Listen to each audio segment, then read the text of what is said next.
Weather কতক্ষণ ভালো থাকবে তা আমরা জানি। আমার মনে হচ্ছে আজকে দিনটা ভালোই কাটবে আমাদের, যেহেতু সূর্য মামার আমরা দেখা পাচ্ছি। ওয়েদার কি ভালো থাকবে তোমার কি মনে হয়?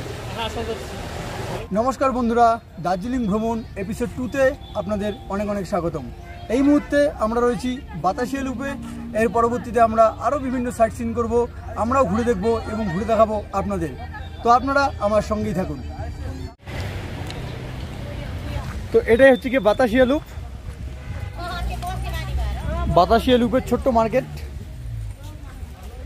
তো আপনারা যারা গোর্খা বাইতে ড্রেস পরতে চান তারা কিন্তু এখান থেকে ড্রেস ভাড়া নিয়ে পড়তে পারেন।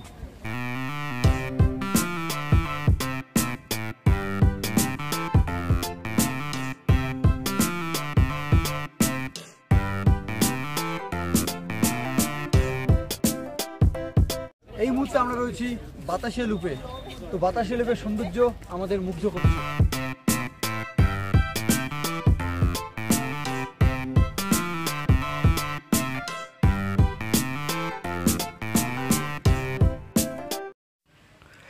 এটি গোর্খা ওয়ার মেমোরিয়াল। স্বাধীনতার পর থেকে দেশ তথা জাতির সার্বভৌমত্ব রক্ষার উদ্দেশ্যে যে সকল সৈনিক নিজেদের জীবন বলিদান দিয়েছেন তাদের স্মরণে দার্জিলিং জেলা সৈনিক বোর্ড এই স্মৃতিস্তম্ভটি নির্মাণ করেন। বাতাসিয়া লুপ সপ্তাহে 7 দিনই খোলা থাকে। টাইম সকাল 6টা থেকে বিকেল 5টা পর্যন্ত এবং টিকিটের মূল্য মাত্র 50 টাকা প্রতি জন। তো কেমন লাগলো বাতাসিয়া লুপ শুনে নেই বন্ধুদের কাছে। তো আজকে আমরা প্রথমেই বাতাসিয়া লুপে আসলাম।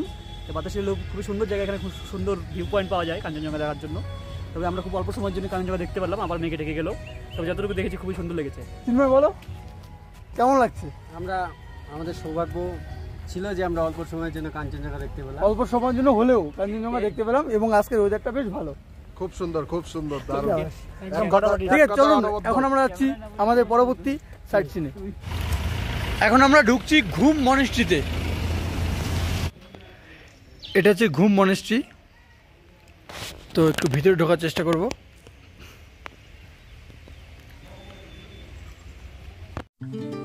মনেস্ট্রি শব্দের অর্থ মঠ বা বিহার। যারা বৌদ্ধ ধর্মের অনুসারী রয়েছেন তাদের জন্য এটি অত্যন্ত পবিত্র একটি জায়গা। ঘুম মনেস্ট্রি মৈত্রেয় বুদ্ধের 15 ফিট উঁচু মূর্তির জন্য বিখ্যাত। 1850 সালে মঙ্গোলিয়ান অ্যাস্ট্রোলজার তথা সন্ন্যাসী সোকপো সেরাপ গ্যাতসো এই মঠটি প্রতিষ্ঠা করেন। 1905 সাল পর্যন্ত তিনি এই মঠের প্রধান হিসেবে কাজ করেছিলেন। এই মঠের ভিতরের সৌন্দর্য আপনাকে মুগ্ধ করবে।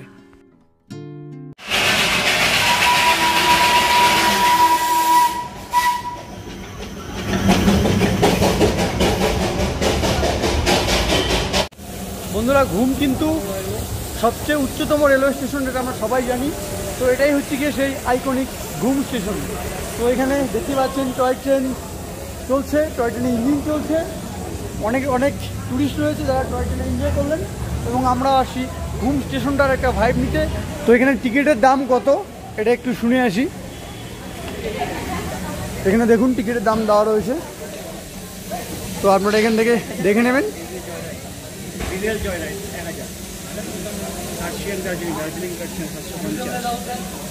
তো এখান থেকে আপনার রেটটা দেখে নেন। যারা আসবেন পরবর্তীকালে তারা কিন্তু এখান থেকে এইভাবে কিন্তু টিকিট কেটে আপনারা কিন্তু খুব সুন্দর একটা টয় ট্রেনের জার্নি উপভোগ করতে পারেন।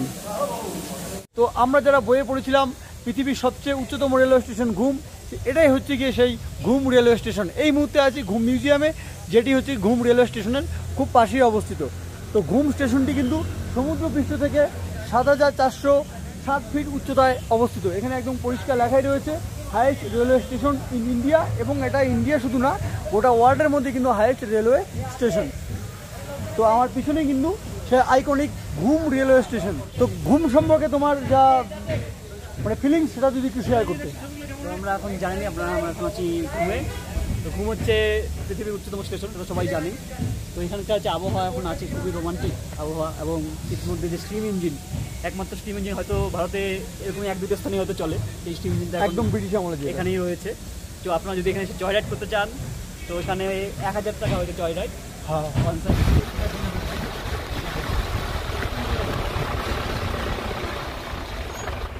তো আমরা এই মুহূর্তে আছি টাইগার হিলের পথে। তো এখন আমাদের সিঞ্চল ওয়াইল্ড লাইফ স্যাংচুয়ারির যে গেট রয়েছে সেই গেটের টিকিট কেটে ভেতরে প্রবেশ করতে হচ্ছে। পাহাড় এবং বৃষ্টি অসাধারণ কম্বিনেশন। এটা হচ্ছে সিঞ্চল ওয়াইল্ড লাইফ স্যাংচুয়ারি। এই সিঞ্চল ওয়াইল্ড লাইফ স্যাংচুয়ারির ভিতরে কিন্তু ব্ল্যাক প্যান্থার রয়েছে, মাঝে মাঝে কিন্তু দেখা যায়, জানি না আমরা দেখতে পারবো কিনা। ভাগ্যে থাকলে দূরে থেকে দেখাই ভালো ভাই, পাশে দরকার নেই। सबसे ज़्यादा सीजन अप्रैल मई जून जुलाई ना अच्छा होता है, एकदम गर्मी ज़्यादा होता है ना नीचे, छुट्टी भी बहुत मिलता है स्कूल का। তো এটা হচ্ছে সিঞ্চল মন্দির।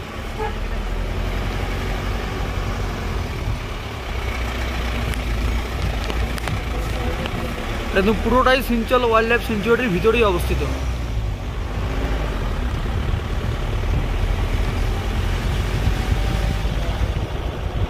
ব্ল্যাক প্যান্থার কিন্তু এখানে দেখা যায়, বাট জানি না আমরা দেখতে পারবো না, মনে হচ্ছে দেখতে পারবো না, না দেখাটাই স্বাভাবিক, খুবই রেয়ার বের হয়। তো টাইগার হিল সানরাইজ অবজারভেটরি, এটাই হচ্ছে কি সেই টাইগার হিল সানরাইজ অবজারভেটরি। আমরা এখন যাচ্ছি ভিউ পয়েন্ট, কিন্তু আকাশটা মেঘলা।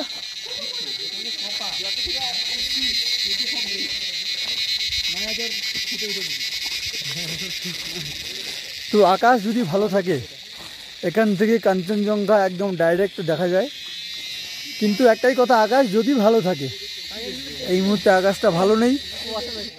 মানে অ্যাকচুয়ালি এটা হচ্ছে টাইগার হিল সানরাইজ অবজারভেটরি, এখান থেকে সূর্যোদয়টা খুব ভালো দেখা যায়, কিন্তু আমরা যেহেতু সকালবেলা আসিনি তো সূর্যোদয় দেখার কোনো ব্যাপার নেই। কিন্তু এখান থেকে যে প্রত্যাশিত ভিউ, পাহাড়ের যে একটা ভিউ, সেটা কিন্তু আমরা দেখতে এসেছিলাম, কিন্তু দুর্ভাগ্যবশত ওয়েদারটা খারাপ, তাই আমরা কিছু দেখতে পাচ্ছি না। অনেক টুরিস্ট এখানে আসেন, তারাও কিন্তু সেই হতাশভাবেই ফিরে যাচ্ছেন। বাট এই যে আমরা সিঞ্চল ওয়াইল্ড লাইফ স্যাংচুয়ারির ভিতর দিয়ে আসলাম, এটার অভিজ্ঞতা, একটা রোমহর্ষক অভিজ্ঞতা। এই সিঞ্চল ওয়াইল্ড লাইফ স্যাংচুয়ারি কিন্তু ব্ল্যাক প্যান্থারের জন্য বিখ্যাত, রেড পান্ডার জন্য বিখ্যাত। এখানে অনেক রকম কিন্তু ওয়াইল্ড লাইফ দেখা যায়। দেখুন সিঞ্চল ওয়াইল্ড লাইফ স্যাংচুয়ারি আমার নিচেই রয়েছে। তো আসার অভিজ্ঞতাটা অনবদ্য, কিন্তু এখান থেকে এই যে প্রত্যাশিত ভিউ এটা আমরা পেলাম না, এই জন্য একটু দুঃখিত। কিন্তু অবশ্যই আপনারা যারা দার্জিলিংয়ে আসবেন তারা কিন্তু দুবার আসবেন, একবার মনসুন টাইমে আসবেন, একবার কিন্তু সিজনে আসবেন। মনসুন টাইমে দার্জিলিংয়ের যে একটা বিউটি সেটা একটা আলাদা লেভেলে পৌঁছে যায়, এবং সিজন টাইমে তো আপনারা এক্সপেক্টেড ভিউ দেখতেই পারবেন। কিন্তু সিজন টাইমে প্রচুর ভিড় হয়। আপনারা যদি একটু মানে নয়েজ থেকে একটু দূরে একটু মানে ফ্রিলি দার্জিলিংটা ঘুরতে চান, অবশ্যই কিন্তু মনসুন টাইম আপনাদের জন্য সবথেকে বেস্ট হবে বলে মনে করি। এই জন্য কিন্তু আমরা মনসুন টাইমটা বেছে নিয়েছি। তো আমাদের দেখতে থাকুন দার্জিলিং পর্বে, দার্জিলিং ভ্রমণের দ্বিতীয় পর্ব। এই মুহূর্তে আমরা যেহেতু টাইগার হিলে আছি, এর পরবর্তীতে আমরা যেখানে যাব সেখানকার ভিডিও আপনাদের দেখানোর চেষ্টা করব।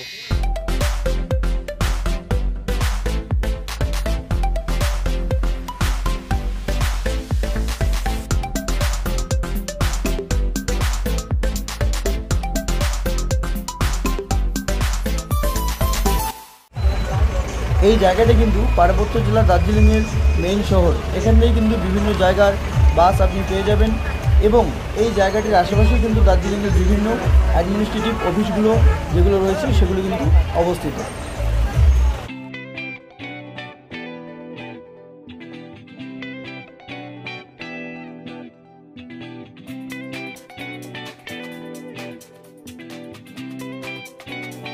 এই মুহূর্তে আমরা রয়েছি টি গার্ডেনে। একটু আগেই ওয়েদারটা একটু ভালো ছিল, এখন আবার মেঘে ঢেকে গেল। মেঘগুলো কেমন লাগছে? ভালো লাগছে। টি গার্ডেন জায়গাটা কিন্তু খুব সুন্দর, একদম মানে একটা ন্যাচারাল ভাইব এখানে তো আছেই। এখানকার যে মানে রাস্তাটাও কিন্তু অনেকটাই বিপজ্জনক বলা চলে, দয়া করে পাতা ছিঁড়বেন না।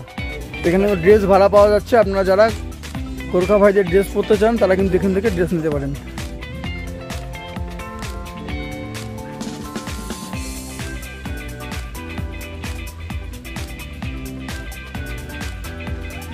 এই মুহূর্তে কিন্তু মেঘটা একটু সরে গেল, দেখুন নিচে।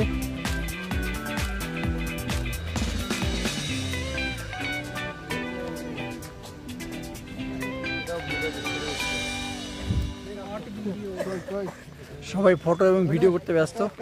ফিরে যাচ্ছি টি গার্ডেন থেকে, এখন পরবর্তী গন্তব্যে যেখানে যাব সেটা দেখানোর চেষ্টা করবো। কোন দিকে যাবি? না না, এই যে এদিক দিয়ে ওঠা যাবে, চল কোন দিকে উঠবি? কেমন লাগলো পাগলু টি গার্ডেন? ভালো লাগলো। মেঘ বৃষ্টি, মেঘ বৃষ্টির খেলা দেখলাম। সবকিছুর খেলা। ও এদিক পাহাড় মানেই মেঘ বৃষ্টি এবং রৌদ্রের খেলা। প্রতিটা মিনিটে আমরা ওয়েদার চেঞ্জ হতে দেখলাম এখানে, প্রতিটা সেকেন্ডেও বলা যায়। এটা হচ্ছে কি Padmaja Naidu Himalayan zoological park. তো এখানে টিকিট কত করে? 110 টাকা ভাবলাম খালি 10 টাকা পার হেড। খালি 10? কত আশা। তো এবার আমরা জুর ভিতরে ঢুকবো, ঢুকে দেখবো কি আছে না আছে। তো এখন আমরা জুর ভিতরে ঢুকছি। ওই ক্যামেরা করবি না কিন্তু 10 টাকা এটা। দেখুন এখানে রুট ম্যাপ যেটা রয়েছে পদ্মজা নাইডু হিমালয়ান জুলজিক্যাল পার্কের, তো এটা হচ্ছে রুট ম্যাপ, মানে কোথায় কি আছে। তো এখন টাইম নেই এত একটা মানে দেখে শুনে ঘোরার, তো আমরা র্যান্ডমলি ঘুরবো, দেখি কোথায় কি আছে। কি কি আছে? হিমালয়ান ব্ল্যাক ডিয়ার,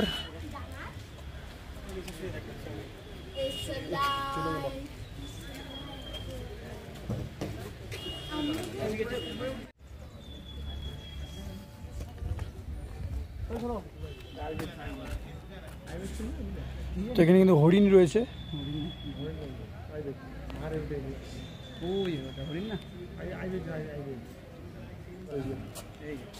এর নাম হচ্ছে কি Himalayan tahr, on slopes ranging from Himalayan tahr. দেখছিস?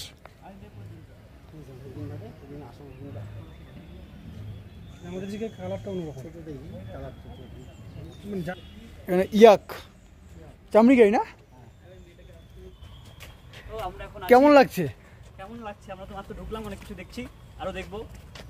এবং নির্জন পরিবেশ বলা যেতে পারে, কারণ একটু বর্ষাকালীন সময় চলছে।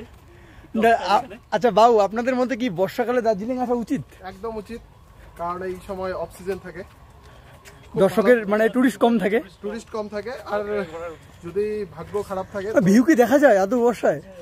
মানে 10% দেখতে পাবেন, এই আশা নিয়ে আসতে হবে। যদি বলেন যে 100%, আচ্ছা ভিউর আশা করি আসবো না, সবসময় ভিউর জন্য কেন থাকবেন? নেচারটাকে উপভোগ করুন এসে, আর ভিউ মাঝে মাঝে দেখতে পাবেন। আর টেম্পারেচার পরিবর্তন হতেই থাকে, টেম্পারেচারটা দেখেন, মাঝে মাঝে দেখতে পারবেন, এমন মাঝে দেখতে পারবেন না। আচ্ছা অনুপ, আমরা কি বর্ষাকালে দার্জিলিং আসবো? আপনার কি মনে হয়? আমার মনে হয় না আসাই বেস্ট। হ্যাঁ, সবাই এপ্রিল মে মাসটাকে প্রেফার করে। হ্যাঁ, ওই সময় দার্জিলিং আসা সব থেকে বেস্ট। আমার মতে বছরে দুবার আসা উচিত। কেউ যদি নির্জন, এদের কথা শুনে আমার যেমন হলো এদের দার্জিলিং আসাই উচিত না, এরা বাড়িতেই থাক, আসবে নিয়ে না, আসলি না, টাকাও খরচ হবে না, দরকার নিয়ে আসছে। হ্যাঁ, তো বন্ধুরা এখানে কিন্তু ইনডোর রক ক্লাইম্বিং হয়। দেখুন এখানে অনেক ব্যবস্থা রয়েছে। তো এখানে যারা উপরে ওঠে, মানে মাউন্ট এভারেস্টে বা বিভিন্ন জায়গায় ট্রেকিং করেন, তারা কিন্তু তাদের এখান থেকেই অনেক কিছু তারা তথ্য পেতে পারেন। হিমালয়ান জুলজিক্যাল পার্ক,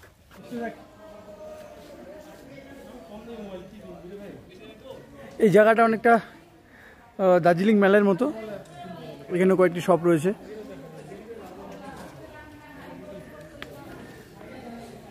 বসার জায়গা রয়েছে, রেস্তোরাঁ রয়েছে। তো আজকে সকাল থেকেই আমরা ঘুরতে বেরোই একটি গাড়ি ভাড়া করে। সকাল থেকেই দার্জিলিংয়ের বিভিন্ন সাইটগুলো দেখার পর এই মুহূর্তে আমরা রয়েছি পদ্মজা নাইডু জুলজিক্যাল পার্কে। তো পার্কের এমবিয়েন্সটা খুব সুন্দর। পার্কের মধ্যেই এরকম একটা ছোট্ট এন্টারটেনমেন্টের জায়গা রয়েছে। এখান থেকে একটা খুব সুন্দর ভিউ পয়েন্ট রয়েছে, রেস্তোরাঁ রয়েছে।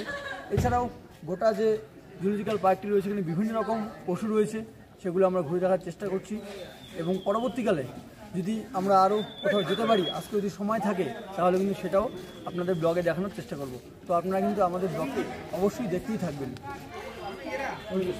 স্নো লেপার্ড, একটি লেপার্ড রয়েছে,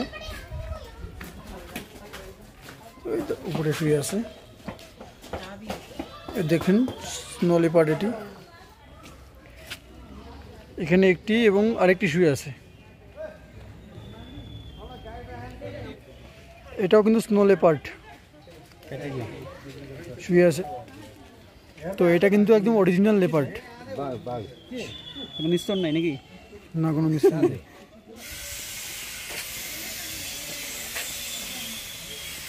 দেখুন বিভিন্ন প্রজাতির পাখি এখানে রয়েছে। এই যে নামগুলো বলে দিন। নামগুলো দেখে নিই একটু। লেডি আমহাস্ট, রোজ রিঙ্গার্ড, আফ্রিকান গ্রে প্যারট, এটা থেকে সাইবেরিয়ান টাইগার।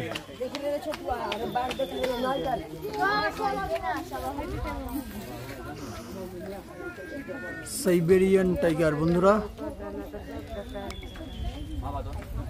আরে স্ক্রিনের একদম সামনে বাঘ মামা, নেকড়ে বাঘ।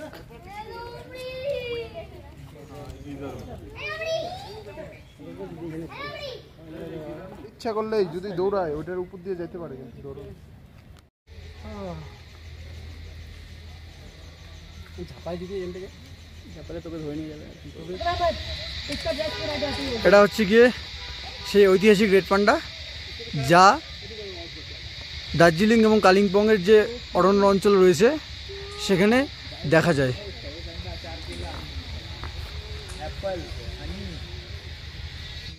তো রেড পান্ডা কী কী খায় এখানে খুব সুন্দর লেখা রয়েছে। আপেল খায়, ব্যানানা খায়, এগ খায়, মিল্ক, ব্যাম্বু লিভস মানে গাছের মানে বাঁশের পাতা। বাঁশের পাতা হচ্ছে গিয়ে রেড পান্ডার সব থেকে প্রিয় খাবার। এবং হানিও খায় 30 ml। ওয়েলকাম টু ফেদারল্যান্ড, মানে বিভিন্ন পাখি এবং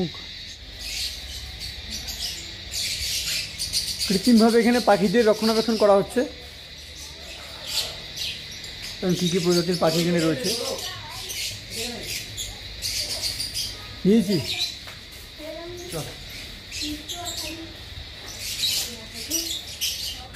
খুবই ক্লান্ত লাগছে, এখন গিয়ে খেতে হবে, না খেলে আর ব্লগিং সম্ভব না। আমরা এখন হিমালয়ান জু যেটা আছে দার্জিলিংয়ে সেটা দেখে কমপ্লিট করলাম। তো অনেক কিছু দেখতে পারলাম যেগুলো আমরা প্রথমবারের জন্য অভিজ্ঞতা সঞ্চয় করলাম এখানে এসে। তো আপনারাও আসুন, এখানে এসে নিশ্চয়ই আপনাদেরও ভালোই লাগবে। অনেক রকম পাখি দেখলাম, অনেক রকম প্রাণী দেখলাম, লাইক সাইবেরিয়ান টাইগার। যেটা সব থেকে বেশি ভালো লাগলো সাইবেরিয়ান টাইগার। আমার যেটা সব থেকে ভালো লাগলো সেটা হচ্ছে রেড পান্ডা। আমরা শুধু একটা জিনিস মিস করে গেলাম, black mamba, black panther. Black panther. তো ওটা আগে ছিল বাট এখন সেটা নেই। এখানে যারা একে কর্তৃপক্ষের লোকরা আছেন তারা বললেন ওটা আগে ছিল বাট এখন নেই। তো কি আর করার, নেক্সটে যখন যদি কোনোদিন আনা হয় ব্ল্যাক প্যান্থারকে অবশ্যই আমরা দেখবো। এবার আমরা যাচ্ছি জাপানিজ টেম্পল এবং পিস পকোড়া দেখতে। তো ইতিমধ্যে চলে এসেছি।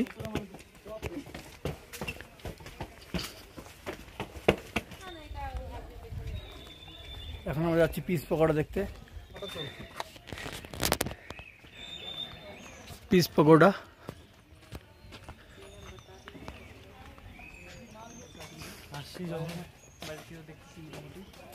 যাচ্ছি একটু পিস পকোড়ার আউটার সাইডটা ঘুরে দেখতে। লর্ড বুদ্ধ,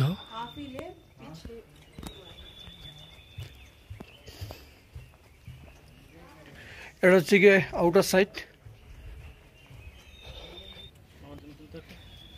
পিস পকোড়ার পাশেই কিন্তু জাপানিজ টেম্পল, সেই পাহাড়ের বন্ধু বলা চলে পাইন ফরেস্ট। পরস্পরের সঙ্গে খুবই বন্ধুত্ব। পাহাড় যেখানে থাকবে পাইন ফরেস্ট সেখানে থাকবেই। আর অ্যাকচুয়ালি দার্জিলিং, কালিম্পং এই দুটো শহর মেনলি অর্কিডের শহর। তো অর্কিডের শহরে তো পাইন গাছ অবশ্যই থাকবেই। এখান থেকে লর্ড বুদ্ধর ছবিটা। লর্ড বুদ্ধ গোটা পৃথিবীতে যিনি শান্তির বাণী ছড়িয়েছিলেন, তাকে আমরা সবাই নতমস্তকে শ্রদ্ধা জানাই।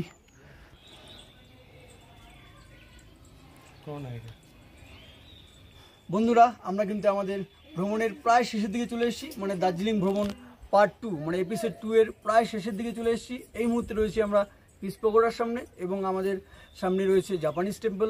দুটোই খুব সুন্দর। আপনারা যারা দার্জিলিং ট্যুরে আসবেন অবশ্যই কিন্তু পিস পকোড়া এবং জাপানিজ টেম্পলকে আপনাদের সিলেবাসে রাখবেন। এবং আমি একটা কথা বলি, যেটা আমার পার্সোনাল একটা ব্যাপার, সেটা হচ্ছে গিয়ে আপনাদের মনে যদি কোনো অপরাধবোধ, কোনো অনুতাপ, কোনো রাগ ক্লেশ থেকে থাকে, অবশ্যই একবার এমন কোনো ধর্মীয় স্থানে আসবেন যেখানে এসে লর্ড বুদ্ধ বা লর্ড শিবা, মা দুর্গা, যারাই থাকুক না, যে দেবতা বা দেবী থাকুন না কেন, তাদের সামনে আসবেন, নতমস্তকে প্রণাম করবেন, নিজের সমস্ত অপরাধের জন্য ক্ষমা চাইবেন। আমার মনে হবে যে অনেক ভালো লাগবে, জীবনটা অনেক সুন্দর কাটবে। এবং লর্ড বুদ্ধ সবসময় কিন্তু আমাদের শান্তির বাণী শুনিয়েছিলেন। পৃথিবীতে সবসময় আমরা চাই শান্তি বিরাজ করুক, শান্তি বিরাজ করা খুব গুরুত্বপূর্ণ। এবং এখানকার যে এমবিয়েন্সটাও খুব সুন্দর, হঠাৎ রৌদ্র আসছে, হঠাৎ মেঘ চলে আসছে, খুব সুন্দর পরিষ্কার পরিচ্ছন্ন এলাকা, আপনার মন জুড়িয়ে যাবে। তো আমাদের ভ্রমণ আজকের জন্য প্রায় শেষের দিকেই, দেখা যাক সামনে যদি আর 2-1টা স্পটে যেতে পারি গেলাম, না হলে কিন্তু আমাদের ভ্রমণ আজকে আমরা এখানেই স্টপ করে দেব। যাই হোক, আপাতত ব্লগের সঙ্গেই থাকুন। এটি হচ্ছে গিয়ে দার্জিলিং ম্যাল, যা ট্যুরিস্টদের কাছে অত্যন্ত আকর্ষণীয় একটি জায়গা। দেখুন এখানে বসার খুব সুন্দর বন্দোবস্ত রয়েছে, এখানে বসে আপনি আরামসে ভিউ উপভোগ করতে পারেন এবং আড্ডা দিতে পারেন। এখানে লোকাল লোকদের দ্বারা বিভিন্ন কালচারাল প্রোগ্রাম চলছে এবং এগুলো চলতেই থাকে। এছাড়াও এখানে বিভিন্ন অ্যান্টিক তথা শীতের জামা কাপড়, চা এবং বিভিন্ন জিনিসের দোকানপাট রয়েছে। এখান থেকে কিন্তু আপনি আরামসে শপিংও করতে পারেন। তো দার্জিলিং ম্যাল, যা দার্জিলিংয়ের অত্যন্ত গৌরবের এবং অত্যন্ত গর্বের একটি জায়গা, যেখানে প্রতি বছর হাজার হাজার পর্যটকের ভিড় উপচে পড়ে।